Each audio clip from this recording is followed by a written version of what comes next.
classroom.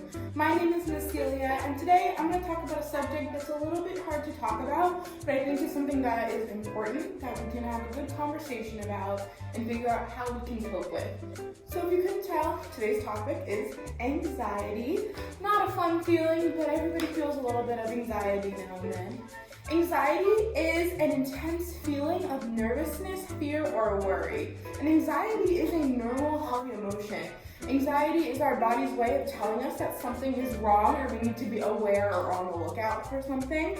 However, prolonged, repeated anxiety over longer periods of time with seemingly no cause are something that I definitely recommend speaking to your doctor about, as it can have long-lasting effects on your daily functioning.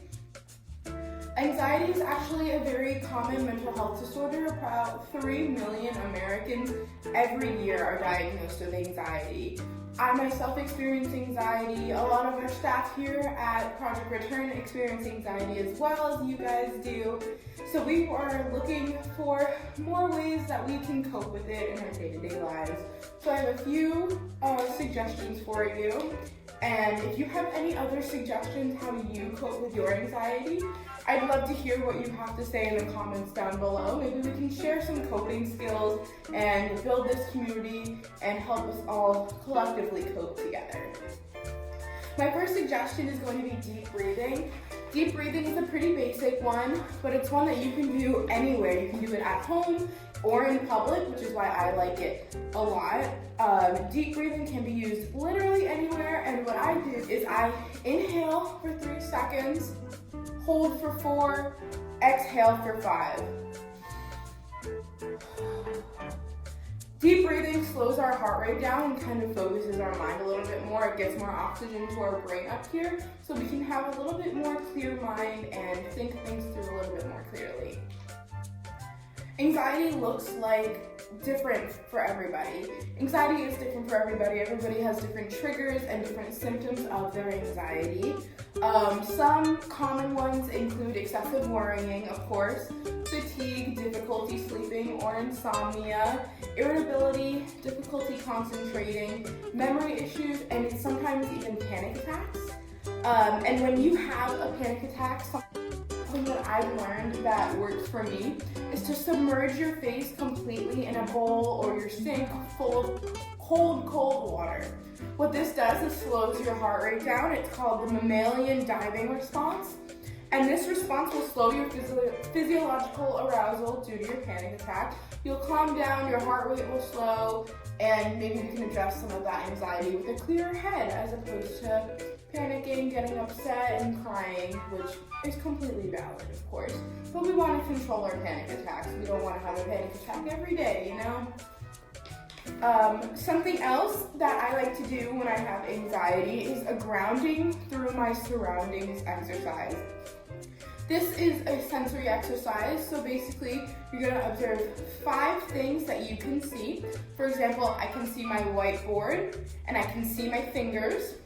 You're going to do 4 things that you can name, or 4 things that you can feel. So I can feel my clothing, I can feel my hair. 3 things that you can hear. For example, if you're outside, you can hear birds chirping, or if you're by a road or a TV, you can hear cars on TV or on a highway. 2 things that you can currently smell. For example, if you're in your kitchen, you can smell some fresh herbs, or if you're outside, maybe flowers or nature. And then 1 thing that you can currently taste, whether that be gum, some coffee that you're drinking, something like that. I find that connecting with your surroundings like that is a really good way to ground and calm down, get us back to reality, and connect us to the world around us again. It's really important for us to learn what triggers our anxiety so we can learn how to cope with it and prevent it next time a trigger should come up. There are some common triggers to anxiety that a lot of people seem to have in common.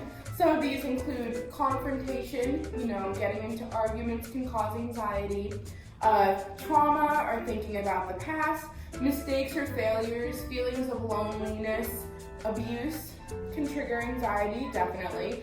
Small spaces, large crowds, illness can also trigger anxiety.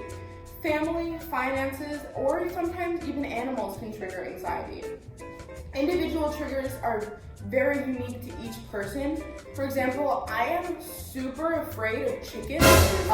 So understanding that chickens, as funny as it sounds, chickens is a trigger for me and for my anxiety. So when I recognize that I'm around my trigger, I can use my breathing exercises to calm myself down and prevent myself from having an anxiety attack.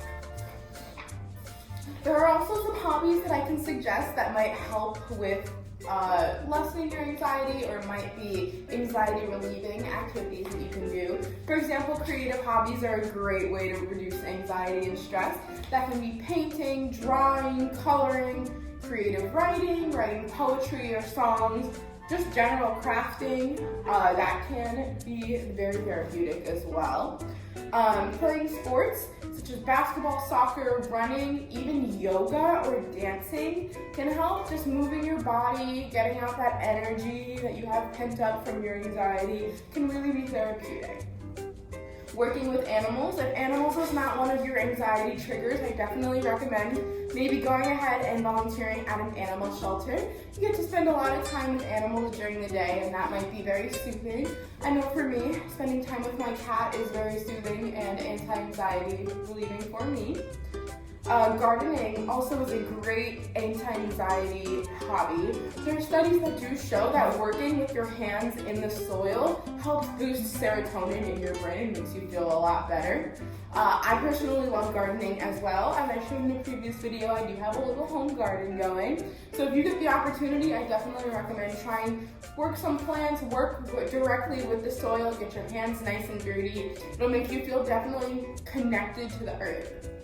And also going for walks or hikes in a local park will also connect you with nature and also just get you out of your own headspace and your everyday life. If you feel like you're having a lot of anxiety attacks while you're at home, leaving your home and going on a walk in nature may be a great way for you to relieve some of that stress and anxiety that you have inside of you. I know anxiety is a tough topic to talk about, but it's something that we all relate to and we all experience. So I hope that you feel like you can have a free dialogue about your anxiety while you're here at Project Return or online at the Project Return online classroom. I'd love to hear about how you cope with your anxiety. And until next time, I hope you have a fantastic day, and I will see you soon. Bye.